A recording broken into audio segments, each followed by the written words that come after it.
खातिर टिकुल सैया ले ले इहा हो कि अपना कजली खातिर टिकुल सैया ले ले इहा हो।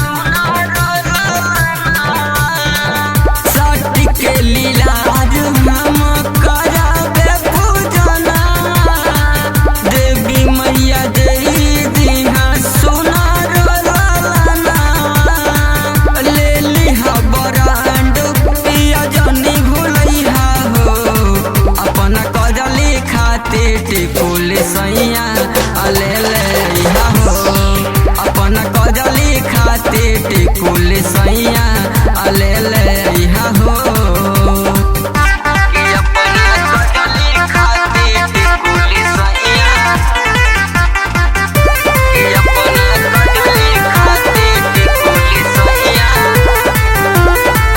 पंकज दीवाना बतिया सुनिला हमार हो तोहरा से कहेली कनिया तोहार हो